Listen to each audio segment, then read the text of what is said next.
Welcome to this week's Thursday Thought, musing based on research, practice, and interviews centered around the Innovation Show, my client workshops, and research on change. This week's thought is entitled, It's Hard to Read the Label from Inside the Jar, Navigating Change from Within. It begins as often we do with a quote, this time from the author of Reality Transurfing, Vadim Zeland, who wrote, "Sea spray that forms when an ocean wave crashes serves as a good illustration of birth and death. A drop of spray that has become separated from the waves cannot experience oneness with the ocean or receive energy from it.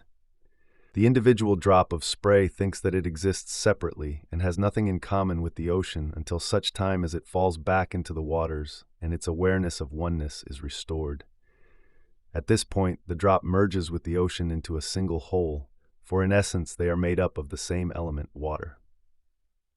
This quote beautifully encapsulates the human condition. Much like the drop of sea spray, we often see ourselves as isolated individuals, disconnected from the larger whole. But what if this perspective is flawed? What if we are not just individuals, but integral parts of a much larger system, a collective whole, a superorganism? What does this have to do with beehives, Kondratiev waves, and Sony? The beehive as a superorganism. Imagine a bee. It's a tiny creature made up of countless living cells, each one an independent life form. Yet these cells come together to create something greater, the bee itself, an individual with its own life. As Byron Reese tells us on this Innovation Show, everybody knows a bee is an animal. It's a creature, right? And what people don't necessarily know is that the beehive itself is another animal. And it doesn't look that way, but it has all these different properties. For instance, it's a warm-blooded creature. The hive holds its temperature at 97 degrees, even though bees are cold-blooded. It has a memory that's years long, even though bees only live a few weeks. It reproduces at its level. The hive's split into two hives. It has a lifespan very different than the bees, and most importantly, it knows how to do things that no bee knows how to do, like find and So these things exist, superorganisms exist, but the bees couldn't really perceive that the hive exists as a separate entity.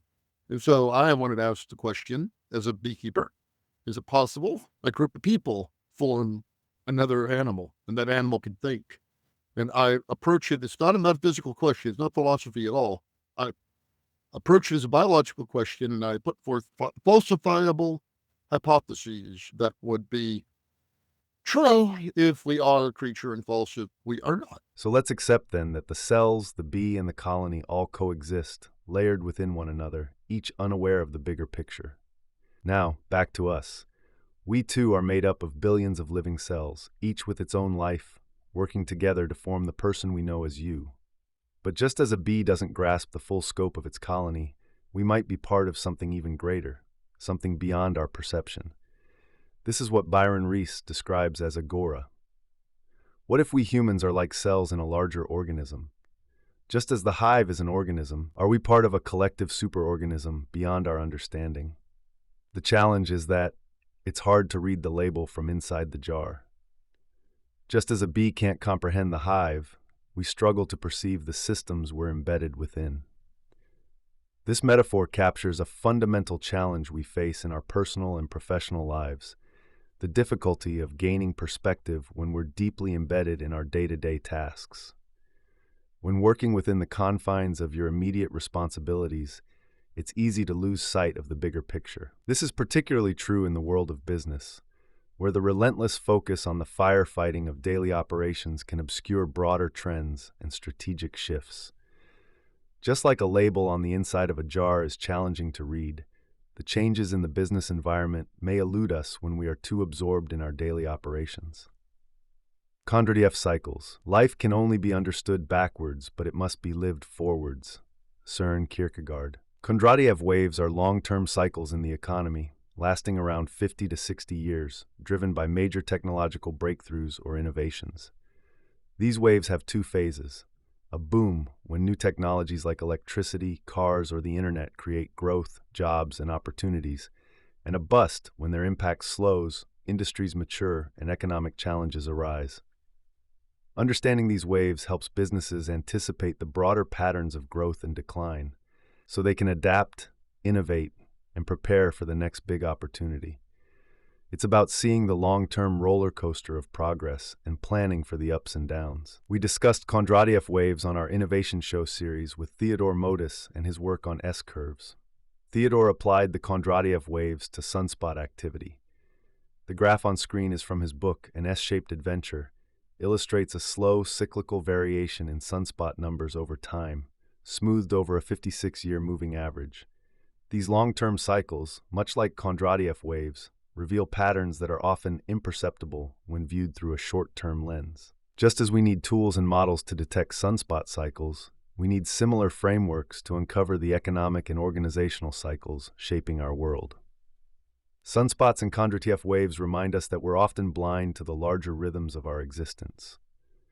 Reading about this made me think. Imagine that our world goes through longer-term, imperceptible cycles. Imagine our world has been at a similar point of maturity before. What if there have been many ice ages?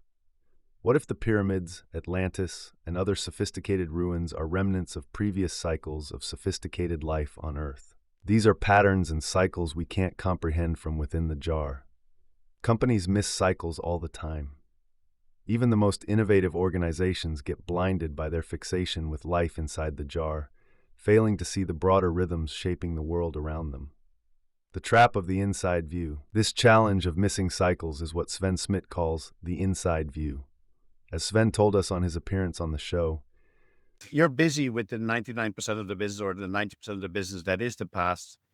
And by the way, that's a lot of hard work. The factory needs to produce, the sales needs to be done, the channel needs to be built. It's all good. And that 10% is actually loss-making, and the people that are there, you don't know them very well, and they're just small and so on. I think the only pivot that you can make as senior management is to say, I will spend my time proportional to the destiny of the company, and I will drag you along. So if you truly believe that the 10% of a company is going to be the future of the company versus the 90%, you're going to spend 90% of your time on the 10%. When organizations rely solely on the inside view, they become trapped in their current perspective, focusing on what they know and understand while ignoring external trends and blind spots. This unchecked focus creates a false sense of certainty about the future. Decisions are often made as though the company is the only horse in the race, with little consideration for how competitors or external factors might shape the outcome.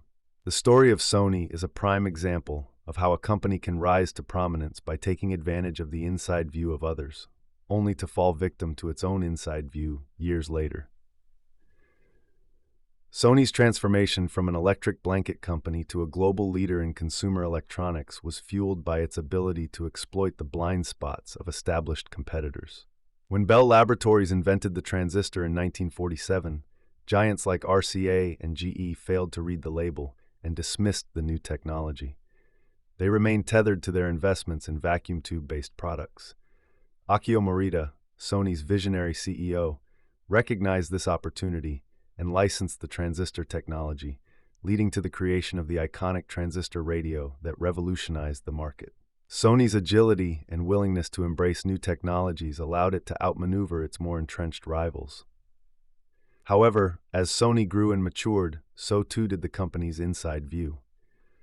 Over time, the company's focus shifted from innovation to protecting its existing business model, making it less adaptable to emerging trends.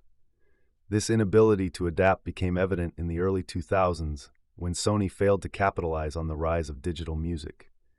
Despite having all the components to dominate the MP3 player market, a strong brand, digital rights management technology, and a record label, internal conflicts and a reluctance to cannibalize its existing business model paralyzed Sony. Meanwhile, Apple seized the opportunity with the iPod and iTunes, swiftly dominating the digital music landscape. Sony's failure to act decisively, driven by its own entrenched processes and beliefs, allowed a new competitor to disrupt its long-held dominance. The practices built up over decades of success can become the greatest adversary to future growth. Successful leaders must anticipate these challenges and confront their own ingrained processes and beliefs. The inside view can make even the greatest companies resistant to the changes that could ensure their survival and growth. The best strategies are those that account for the risks you can't see, not just the ones you can. Too often, organizations attribute good performance to superior management and blame poor performance on market conditions, failing to challenge their inside view. To avoid this, leaders must actively seek outside perspectives and embrace the discomfort of questioning long-held beliefs. Escaping the jar. The hardest part of these decisions was neither the technological nor economic transformations required.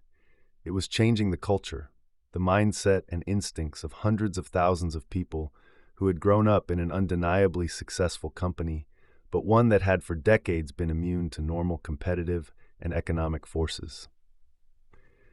Who says elephants can't dance? The rise of solid-state electronics and the fall of Sony's Walkman empire all underscore a fundamental truth.